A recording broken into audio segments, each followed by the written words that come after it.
What is going on, everyone? We are back for week 17 for our staff Circa picks. And hell, I guess we'll talk about Survivor, but not much left. Week 17 in. I am Russell Clay. We also have Rob Brink and Tyler Beaker. Rob, what's going on? Coming to you live from a Chevy Silverado this afternoon. Been kicked out of my office and most other areas of my house for the holidays. Nice. Tyler, you're in your office, so guessing not kicked out. Not kicked out now. Just returned from the in-laws, well, soon to be in-laws, for this upcoming Christmas. We had some matching shirts. I was most likely to fall asleep on the couch. That was my shirt. That's a great moniker. Yeah. What were the odds there? Did you cash? 8,000 to 1. Yeah. Awesome. Yeah. And all right. So we hope you all had a great Christmas. There was some great action. I will say that Ravens game on Monday was excellent. Through a year of pretty mediocre play, that those two teams kind of seem like the creme de la creme. And the 49ers, I mean, quickly, guys, I kind of went into the week thinking that they were totally unbeatable. And now it's like, oh, okay, well, if they see the Ravens in the Super Bowl, at least it'll be a game. So Can we just any thoughts also there? say, I just want to talk about how awesome it was having NFL games throughout the entire holiday. Like anytime you needed a break from your family, there was NFL on, which was beautiful. So I think the NFL has a real formula here that they need to keep pressing forward with. I mean, couldn't have been any better. Every day. I would say it was beautiful. I was the same vein as you though, Russ. Like Niners are totally unbeatable, and then Brock Purdy, who looked totally pedestrian. I was in serious conversations. I don't know if you guys saw on Prop Swap. There was a ticket being sold for MVP for Brock Purdy. When it originally listed, it listed at $75,000. The ticket's face value is $2.25. I contacted some people. I was like, hey, you guys want to go in on this? Consensus was no. I heard the ticket sold for like 125 recently. So that is a sweat. Whoever paid $125 for that ticket has a real sweat on their hands. Wow. I mean, and Rob, you've probably been following the MVP, and Tyler, you too. Like the betting odds, this has got to be one of the most volatile years ever, right? Because usually it's Mahomes, Josh Allen, and like Joe Burrow by the end of the year. Now it's like, who the hell knows? So, I mean, this is a pretty wild year, right? It has changed a ton. So it started with like Josh Allen, Mahomes, and Burrow as like the favorites, and it's been like 6 or 7 different players over the last 17 weeks. It's just rotated through multiple players. Yeah. So fun stuff. It's actually been fun to track this year, except screw Brock Purdy because I don't have any tickets with him. All right. So quickly, I guess we can get into the games for this week. And I just want to, I mentioned before the show how fun the Joe Flacco thing is, but I mean, Browns came into this game as 7.5 point favorites, and they looked great. I mean, Joe had to have the turnover for a touchdown in there. It was actually Njoku, but beyond that, they looked awesome. They look like a real Super Bowl contender. Rob, is this real? Oh, Tyler, is this real? Should I pretend to freeze too? Yeah, I think that looks pretty real. Joe Flacco is playing phenomenally well. He's got a great set of pass catchers around him. The defense is playing lights out. Myles Garrett looking phenomenal snap after snap after snap. And the secondary, I mean, they're starting to get some pieces back healthy. I think this is a legit squad. 10-5 record, I believe, right now. They're looking great. Yeah. Rob, My internet went off. My internet went out, so I'm on the move. Any thoughts on Flacco and the Browns last night? No, but anytime you could root for a 38-year-old quarterback who's doing what he's doing, you have to do it, right?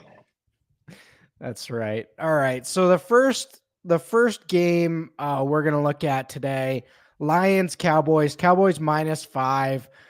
kind of a weird game. Two teams that have been pretty volatile over the last month, but both are locked into playoff spots. Tyler, nobody touched this game. Do you have any thoughts on, two pretty good teams? Yeah, two great teams. The Cowboys have been great at home. I think that's the real big difference maker here is that we could see them have some great success passing against the Lions pass defense that is very vulnerable. They are better at defending the run, but that's the Cowboys' weakness. I think we're just going to see Dak drop back and throw it 35, 40 times, light them up. It'll be up to the Lions to keep pace. This should be a fun matchup, though. Glad this is the one that they flexed out to Saturday. Yeah. Rob? Oh, you're muted, Rob. Sorry, guys. Looks like everyone stayed away here, which I think is probably the right move. It's going to be a really fun game, but I would not write the Lions off in this one. That's for sure. Totally. I mean, the Cowboys have been inconsistent. We know there's certain weeks where Dak doesn't look quite like the MVP candidate that we've seen this year. So should be a fun one. Playoff preview, basically. Yeah. Dolphins, Ravens. Ravens -3.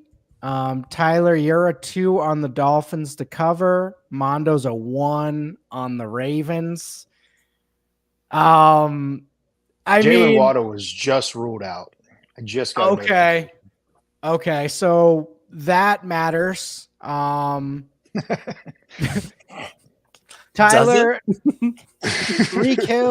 Rekill looked healthy last week, and this offense looked good. The Ravens obviously coming off an enormous win, kind of fading the big Monday night win, coming back down to earth here.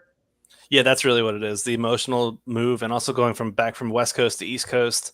We've got the Dolphins here that I think should be in a superior spot on paper. Really like the matchup for Tyreek Hill, who should be able to just look. He's 360 yards away from like the 2,000 yard campaign. I'm going to put some tickets in for alts up to 200 plus yards. Like this guy with no Jalen Waddle. I mean, we could be looking at like an 18 target outing here. Just pedal to the metal. What's interesting about these two teams is they play slow. So I think it could be like a lower scoring game than what the total probably suggests. They play slow and they lean on explosive plays. Both the Ravens and the Dolphins are pretty decent defensively at preventing explosive plays. So this should be a good matchup in terms of what we're a back and forth affair. And for that reason, I want to take the dog, the +3 with Miami. Yeah, the other thing I'll throw out there is, I mean, a big reason why the Ravens got out to a lead and why they did so well was Kyle Hamilton. I mean, he made some big plays, and he was a huge factor in the game before, shutting down basically everything. So if he doesn't play, that's another reason to maybe look at the Dolphins. But yeah, this is a tough one. Rob, anything else there? No, I think Miami's probably the side here. This Waddle news, though, it's tough, man. I don't know. You still like this without Waddle? He's like very, very distant in the target share between him and Tyreek. Like it's not a 1A, 1B. It's a wide receiver 1 and a wide receiver 2. Like there's a big gap there.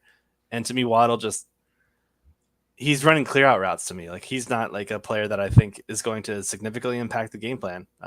They're still going to run the ball heavily with Mostert and Achane, and then they're going to have some big hitters with Tyreek Hill. That's what I think the game plan circles around. And with Tyreek being healthy, he's back in practicing yesterday. I haven't seen the practice report for today, but I'm assuming he's at least limited. We're looking at wheels up after a 99-yard outing last week with 9 catches. Yeah, right back to heavy volume. All right, next one, Bills -13 at home. Rob, you have a 2 on the Patriots to cover here. I thought about it, and especially with this new Bills offense of kind of running out the clock and limiting turnovers, does feel like 13 points is a lot. Is that kind of the thought here? Well, on the other side too is Belichick has to limit Buffalo possessions. So like, if Buffalo wants to run drives that take half a quarter, and so does Belichick, like, this game screams under to me. And in that situation, I want 13 points. Yeah, that's like the Tyler? perfect recipe. I totally agree with this. This would be the side I would be on, especially after last week's failure to cover that big spread against the hapless Chargers. Big whiff for us there on that one, guys. Yeah. Yeah, I'm kind of interested in this one, and there might be some sheet movement here. Bills, it's like we still see the Josh Allen turnover. It still shows itself. So if we get one of those, then they might have a good shot at covering here. Well, hold on. So the total's 40.5. Yeah. So I didn't even check the total when I put that in. I like this even more knowing it's 40. Pats to cover in the under. I like it. I like 13 points into a 40 total. That's for sure. All right. Falcons, Bears. Falcons +3 on the road. I like this Chicago team, guys. I put a 1 confidence on the Bears to cover here with Fields healthy. I know DJ Moore got a little banged up last week. I know Cole got banged up last week. But I just think with Fields starting and the way this defense is playing and the way Arthur Smith kind of does the deal here, I'm willing to put a little confidence here in the Bears to win outright, but also probably cover this 3 points. Tyler, any thoughts here? I'm kind of agreeing with you. I think this is going to be a weather impacted game. There's a chance for snow. So we're probably looking at a low scoring game here. The total is 38 points here. For fantasy, it's probably going to be super frustrating because of the way the Bears play. We have a 3-headed backfield. This is a team you want to run against, the Atlanta Falcons run defense. And Foreman, fully healthy, coming off a game where he just rested for personal reasons. He should be the hammer here, combined with rushing elements from Justin Fields and Khalil Herbert, Roshan Johnson splitting in. I think this is a game where the Falcons fall flat. So I'm kind of with you. I think this is a great spot for the Bears. Atlanta has been terrible on the road all year. I think the weather could really impact this squad, especially now that they've become more pass heavy under Taylor Heineke. Last week was one of their highest pass rate over expectation games all season long. The Bears are not the squad that you want to run against. They have like the lowest yards per carry mark allowed to opposing backs. Good luck, Heineke. Good luck, Heineke, in the snow trying to throw against this defense, though. Yeah, look, the Bears are the side here.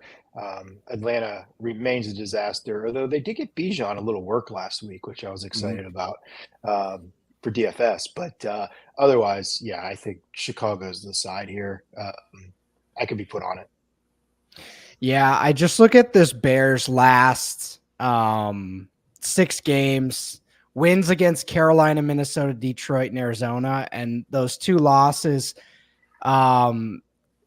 narrow. They should have beat the Lions that first time they blew like a double-digit lead in the 4th, and then Cleveland with MVP, comeback player of the year, and most improved Joe Flacco on their squad. So yeah, they've been playing really well over the last couple months. All right. We loaded the clip here on this next game. Texans -5.5 at home.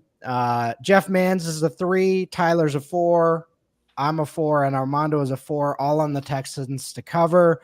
Looks like CJ Stroud's going to be back this week. This Texans team, last week kind of started to show the signs of like, all right, we can't go too far without Stroud here because this team might give up on itself. But with him back, I do feel like they're in line. Rob, you stayed away. What are your thoughts? I don't know why you guys are fading Tennessee so hard. Like, they're playing okay. They're keeping up in games. I don't know. I did not factor Stroud back in though, so I'm not going to argue too hard with you guys. If you tell me he's back, fine. But Tennessee's been holding their own. Tyler? Titans defense has been absolutely decimated with injuries. That's really what I'm banking on here. We've got a healthy Stroud coming back, 2 weeks off, not due to injury, due to concussion. So I think he's going to be well rested entering this matchup. Nico Collins logging full participation marks, huge after getting eased into action last week. He and Noah Brown, like, man, this is a Titans team we've been talking all year about throwing against. And now we have the Texans getting healthy at the right time outside of Tank Dell, who's on IR. But this is a squad that I think should have success passing against the Titans. And when they need to run, there's a lot of injuries on the defensive front seven as well. Like this Titans defense is really, really beat up entering this matchup. I am floored the Seahawks didn't wipe the floor, for lack of a better word, with them last week. That's why I'm kind of off the Titans here. I think the Texans are the team to back. Yeah, and before Stroud left, before he got injured in that Jets game, he was throwing for 300 to 400 yards per game. So I don't know. We'll see. But freaking Mike Vrabel, this would be a Mike Vrabel, like, I'm going to win this game to fuck with everyone. So I see the vision, Rob. All right. Raiders Colts. Everyone stayed away. There's that what's that thing in the desert when it rolls by in the tumbleweed? There's a tumbleweed here. Nobody knows what to do with this Antonio Pierce-led Raiders team. Beat the Chiefs last week. Colts -3.5. Rob, any thoughts here? I think it's interesting. Vegas is getting no respect still. 3 and a hook. That's a pretty big spread here. If I was going to be on a side, it would be Las Vegas. I just think there's better spots on the board, but kudos to Vegas, man. Like, and by the way, we're really seeing Mahomes' ass right now, which I'm enjoying thoroughly. First time in his career that he's just. It's bizarre to see him out there just pissed off, yelling at people, and just like having a fit. Tyler, any thoughts here? This Raiders defense is absolutely rolling right now in terms of creating sacks and turnovers and allowing very few points per game. Ever since Pierce took over, it's just been an entirely different unit. Kudos to Pierce for getting the most out of this defense and just leaning on a quality rushing attack. Imagine that we don't see Josh Jacobs. I just saw before we hopped on, he'll be a game time decision. But Zamir White's jumped in and looked pretty darn good, guys. I stayed away from this game because I think this one truly should be like a 3-point game. When they announced White was in last week, I made the conscious decision to fade him in DFS, and I paid for it. I mean, I was like, okay, this guy's going to be heavily owed. That's a void, and it was just one of those where, he was heavily owned and he paid off. Well, the funny thing about this year is like it's Zamir White versus a hobbled, like coming off 400 touch season Josh Jacobs, and it's like, who's better? Like a fresh, like new Josh Jacobs, of course, but this version, it might be White. So, all right, boys. Rob, you nailed last week with the Jags. The Buccaneers took them to the cleaners. It was over fast. It was just a demolition. I mean, I think part of that's the Bucs are a good team, but this Jags team's in a free falling knife. Jeff has a 2 on the Panthers to cover 6.5. They looked pretty good last week. I also have a 2. You guys didn't touch this one. Tyler, do you have any thoughts on this game? No, I do not really, because we don't know the status of Lawrence, and that's huge for this matchup. Rob? I was on the Panthers there for a minute, and I moved my pick. I don't remember where I moved it to, but I think Carolina is the side here, which you threw up in your mouth a little bit saying that.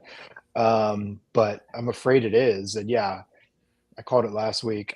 Jacksonville is just an unmitigated disaster right now. Yeah, I really underrated the loss of Christian Kirk and how important he was for Lawrence, because now Lawrence doesn't have that first read, and it's just Parker Washington or Tim Jones, and that's not working. That's not working. All right. Rams Giants. Rams -5.5 on the road.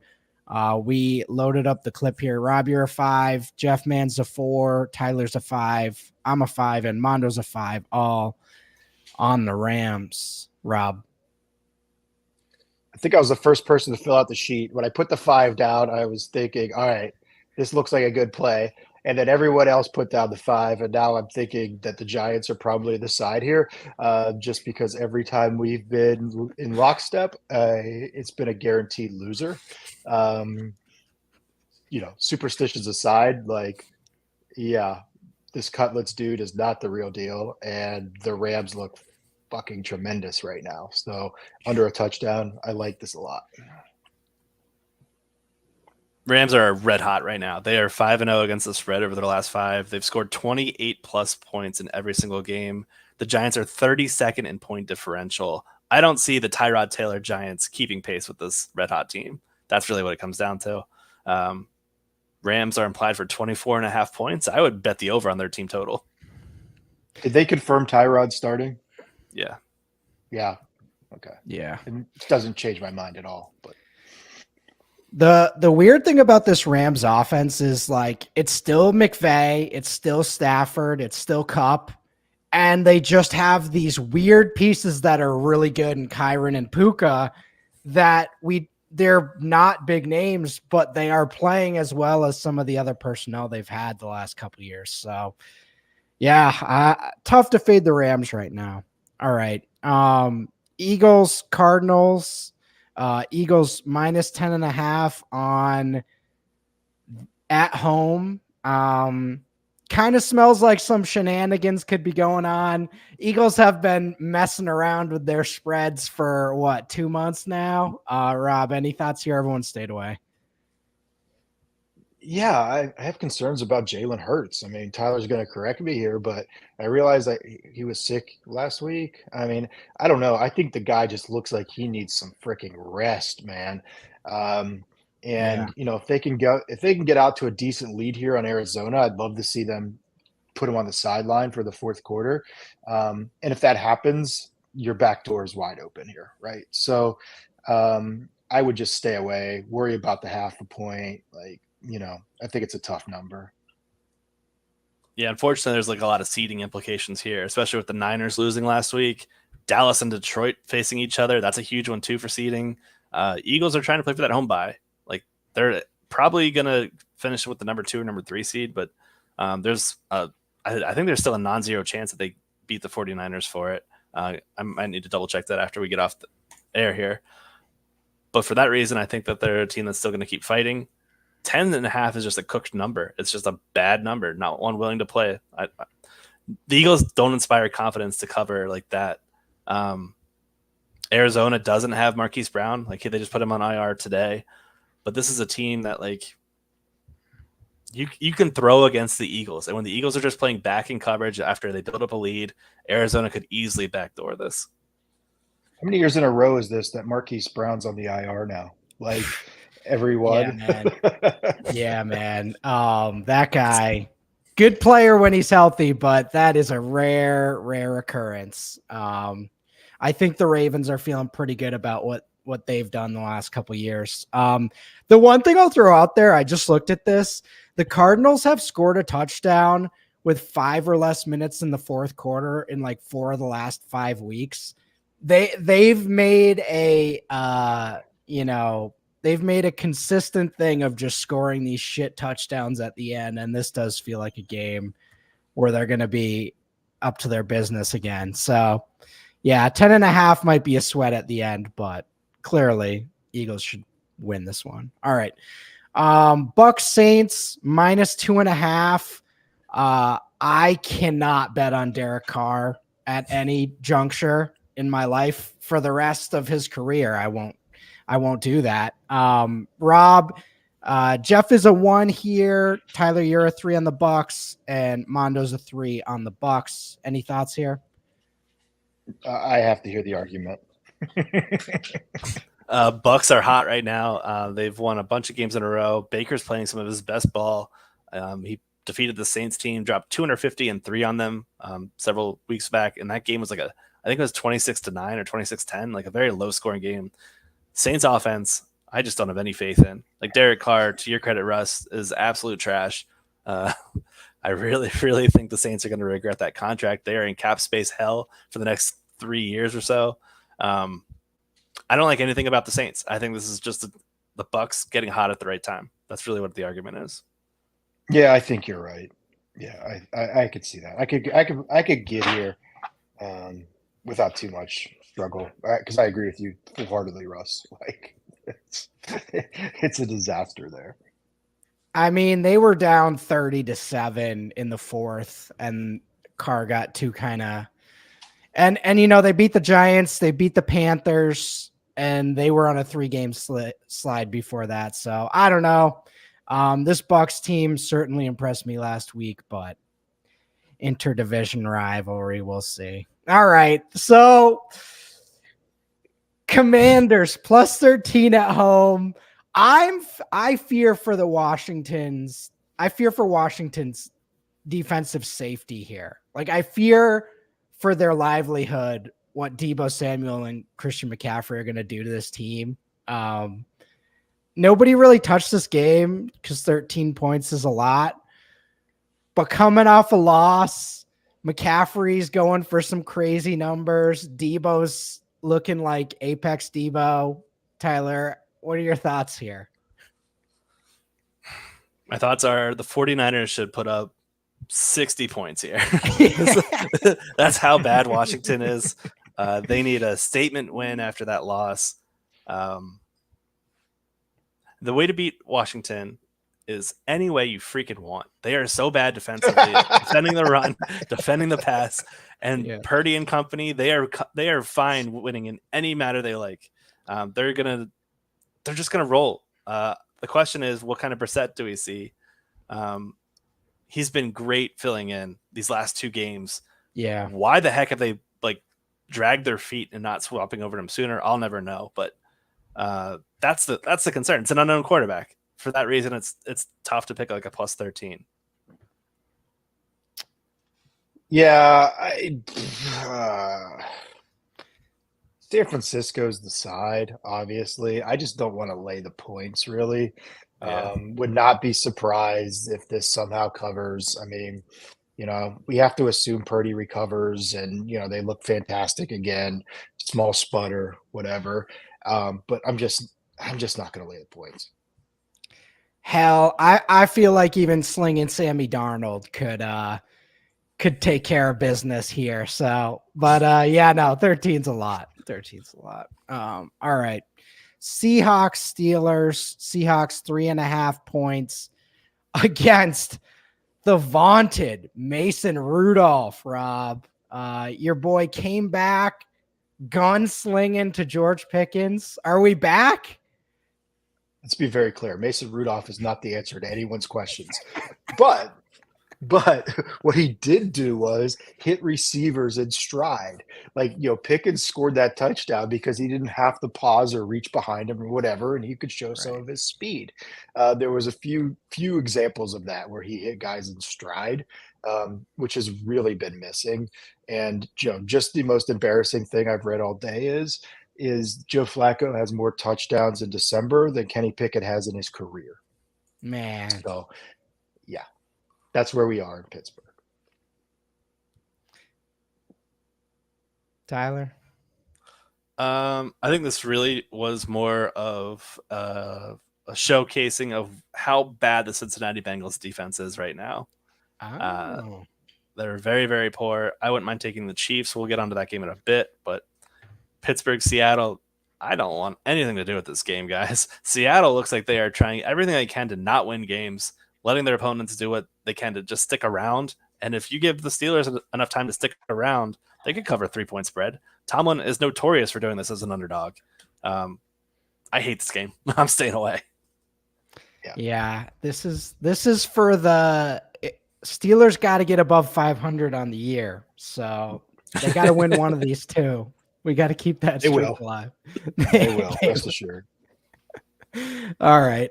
Next game, Chiefs Bengals. Chiefs 7-point favorites at home after a pretty embarrassing loss against the Raiders. I have a 3 here. I get not wanting to go back to this team. They look god awful. I just wonder as the weeks go along with Jake Browning, is this going to devolve? And are some of those reads he had early in his earlier in the season, are those going to be tighter? And is he not going to be able to do as well? That's really more my read than actually the Chiefs turning this offense around, which looks pretty toasted for the rest of this year. But Rob, what do you think? I think I don't know what to make of the Chiefs right now. Yeah. They should blow this team out. I mean, this literally should be a 12.5 point number. But for it not to be against Jake Brown, like you have Mahomes versus Browning, like, this should be, but this Chiefs team, man, they are not what we expect. This is not the Mahomes we expect. It's not the Travis Kelce we expect. So there's a lot of question marks here that I think we just stay away. That's fair. Tyler? Yeah. I teased this game down, just basically getting the Chiefs at like -1 or something. Just for I them to did get too. the flat out win. Yeah, I think that was the move. Jake Browning, his top target, Jamar Chase, is likely to play in this game. And he's likely to also be shadowed by L'Jarius Sneed, who usually wide receiver cornerback matchups matter very little. It's really just an overrated thing people talk about in fantasy circles. But Sneed has done a phenomenal job at slowing down wide receiver ones. Like last week, we saw Devontae Adams, 1 catch, 4 yards on 6 targets. He's been doing this all season, just under the radar. I think we see Browning kind of struggle, given that his top guy, his first read, his go-to man that he wants to throw to every single play might not be open or might be tightly covered consistently. And for that reason, I think the Bengals struggle. And I mean, I can't get that Mason Rudolph 30-plus game out of my head. Like, this Bengals defense is cooked. You can run against them. You can pass against them. I think this is a bounce-back spot for the Chiefs. At home as well. I can't even remember the last time an Andy Reid led team is like, all right, we're going to have to win with our defense, back to the Eagles days, even with Alex Smith, they still had very good offenses.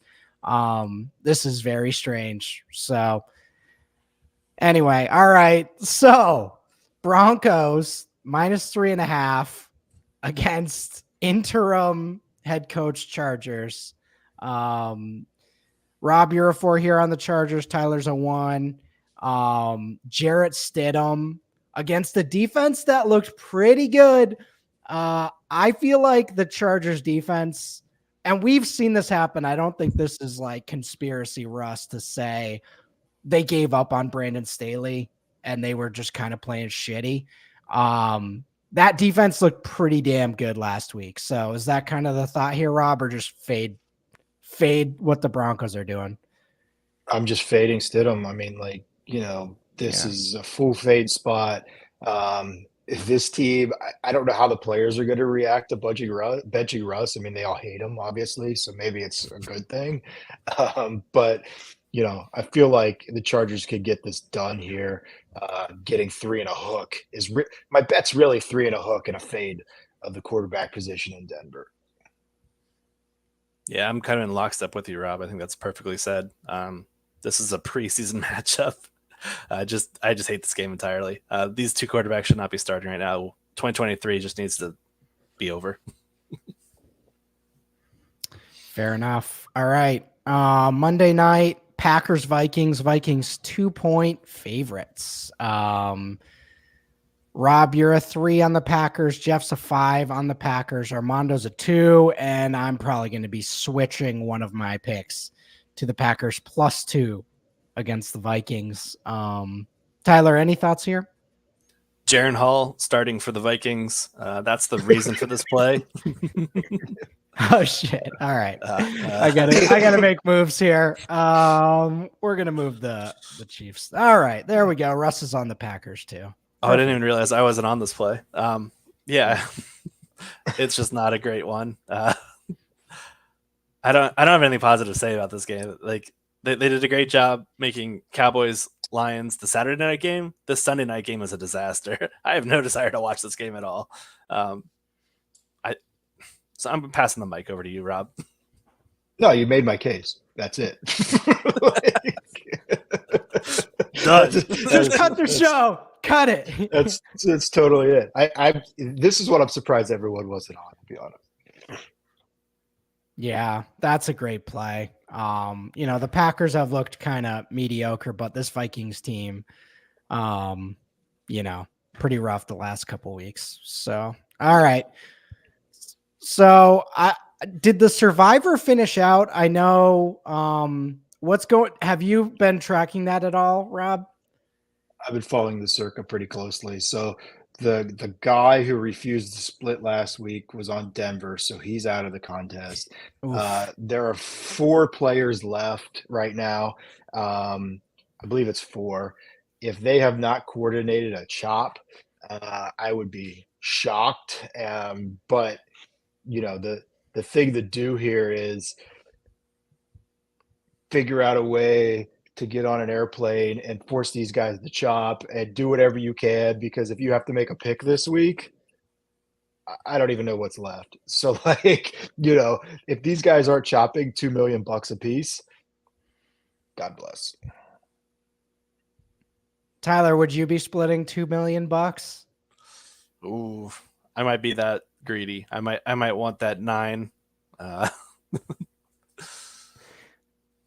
No, I don't think I'd chop. Wow. You would all right. chop. You would chop. You would chop. I would chop. I'd Don't be do damn outside. student loans. I'd be outside your house the entire week, just staring in your window, like, "Hey, you ready yet, dude? We got to figure this out, man." It's holding up a I chop gotta- sign.